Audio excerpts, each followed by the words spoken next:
신명기 20장.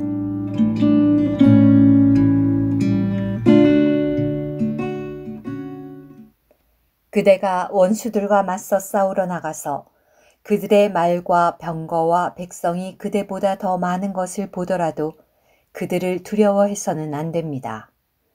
왜냐하면 그대를 이집트 땅에서 이끌어내신 여호와 그대의 하나님께서 그대와 함께 계시기 때문입니다. 여러분이 전쟁터에 가까이 이르면 제사장은 백성에게 나아가서 말하되 이렇게 말해야 합니다. 이스라엘이여 들으십시오. 오늘 여러분은 원수들과 싸울 전쟁터에 가까이 이를 것입니다. 겁내지 마십시오. 두려워하거나 당황하지 말고 그들을 무서워하지도 마십시오. 왜냐하면 여러분과 함께 나아가 여러분을 위하여 원수들과 싸우시고 여러분을 구원하실 분은 여호와 여러분의 하나님이시기 때문입니다. 그리고 지휘관들은 백성에게 이렇게 말해야 합니다.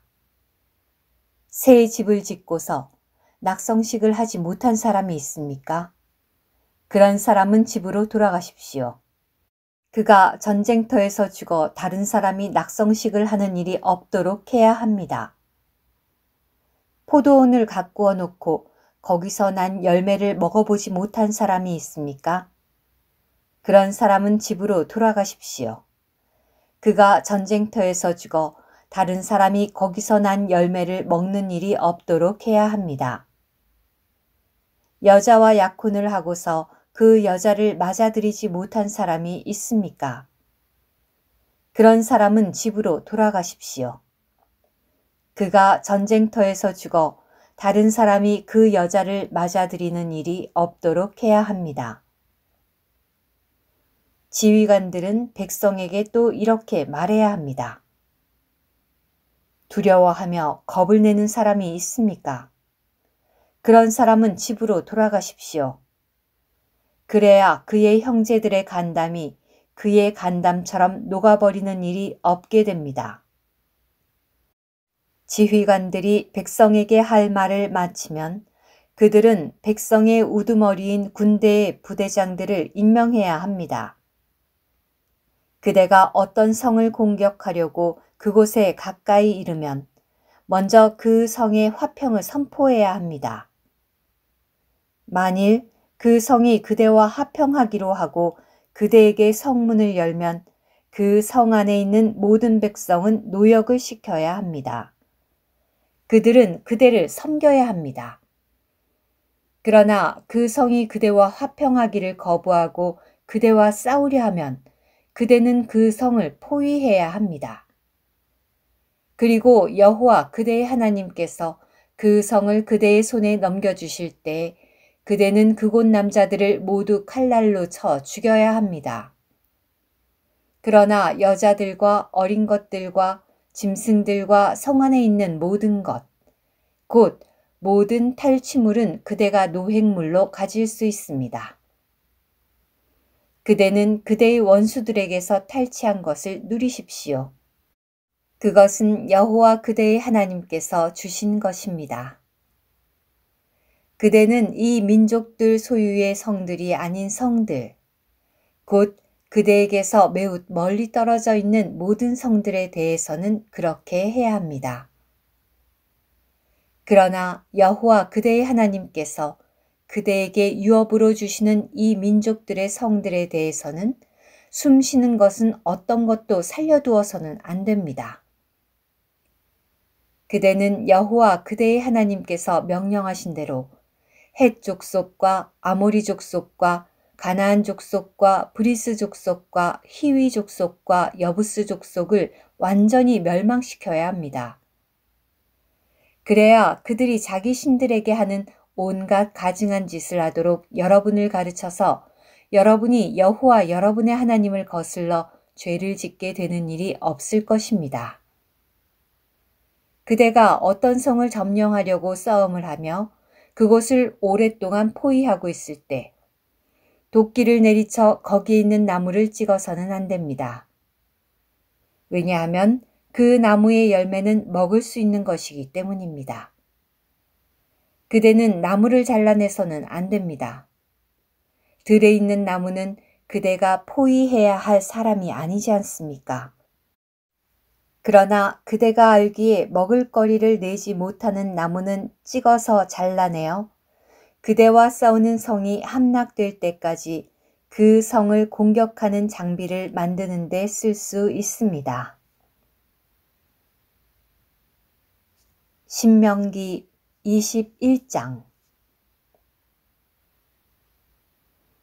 살해당한 이가 여호와 그대의 하나님께서 그대에게 주시어 차지하게 하시는 땅의 들판에 쓰러진 채 발견되었는데 누가 그를 죽였는지 알 수 없으면 그때는 장로들과 재판관들이 나가서 살해당한 이가 있는 곳에서부터 주변 성들까지의 거리를 재야합니다.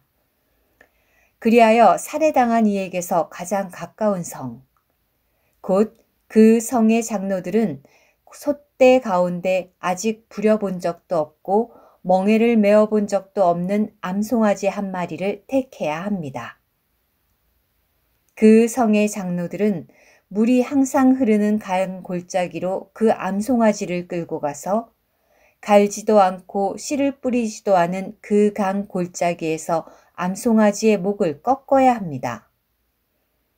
그리고 레위 자손 제사장들도 가까이 나와야 합니다. 왜냐하면 여호와 그대의 하나님께서 그들을 선택하시어 그분을 섬기게 하셨고 여호와의 이름으로 축복하게 하셨으며 모든 분쟁과 폭행 사건이 그들의 말로 해결되게 하셨기 때문입니다. 살해당한 이에게서 가장 가까운 성의 모든 장로는 강 골짜기에서 목이 꺾인 암송아지 위에서 손을 씻어야 합니다. 그리고 그들은 이렇게 대답해야 합니다. 저희 손으로 피 흘리게 한 것도 아니고 그 일을 눈으로 본 것도 아닙니다. 오 여호와님, 주님께서 대속하신 백성 이스라엘을 덮어주시고 죄 없는 피를 흘리게 한 죄를 주님의 백성 이스라엘 가운데 두지 말아 주십시오. 그러면 피 흘리게 한 죄가 그들 가운데에서 가려지게 될 것입니다. 이렇게 여호와께서 보시기에 올바른 일을 하여 그대는 여러분 가운데서 죄 없는 피를 흘리게 한 죄를 완전히 제거해야 합니다. 그대가 원수와 싸우러 나아갔을 때 여호와 그대의 하나님께서 원수를 그대의 손에 넘겨주시어 포로가 되게 하셨는데 포로들 중 아리따운 여자를 보고 마음에 들어 그 여자를 자기 아내로 맞아들이고자 한다면 그대는 그 여자를 그대의 집으로 데려가십시오. 그 여자는 머리를 밀고 손톱을 깎아야 하며 포로 때에 입었던 옷을 벗어야 합니다. 그 여자는 그대의 집에 기거하면서 만 한 달 동안 자기 아버지와 어머니를 위하여 애도해야 합니다. 그런 다음에 그대는 그 여자와 동침하여 그 여자의 남편이 되고 그 여자는 그대의 아내가 되어야 합니다. 그런데 얼마 후에 그대가 그 여자를 좋아하지 않게 되면 그 여자가 원하는 대로 가게 해야 합니다. 그러나 결코 돈을 받고 팔아서는 안 됩니다. 그대가 그 여자를 욕보였으니 노예처럼 다루어서는 안 됩니다. 어떤 사람에게 두 아내가 있는데 하나는 사랑을 받고 다른 하나는 미움을 받다가 사랑받는 여자와 미움받는 여자가 다 그 사람에게 아들을 낳아 주었다고 합시다. 그런데 미움받는 여자의 아들이 맏아들인 경우 그가 아들들에게 유업을 물려주는 날에 맏아들, 곧 미움받는 여자의 아들 대신에 사랑받는 여자의 아들을 맏아들로 삼을 수는 없습니다. 그는 미움받는 여자의 아들을 맏아들로 인정하여 자기가 가진 모든 것에서 그에게 두 몫을 주어야 합니다. 왜냐하면 그 아들은 그의 정력의 첫 열매이기 때문에 맏아들의 권리가 그에게 있는 것입니다. 어떤 사람에게 고집세고 거역적인 아들이 있는데 아버지의 말이나 어머니의 말을 듣지 않으며 부모가 매를 들어도 말을 듣지 않으면 그의 부모는 그를 붙잡아 그가 사는 성의 장로들이 있는 성문으로 데려가야 합니다. 그의 부모는 그 성의 장로들에게 우리 아들은 고집세고 거역적입니다. 우리 말을 듣지도 않습니다. 게다가 탐식가요 술꾼입니다. 라고 말해야 합니다.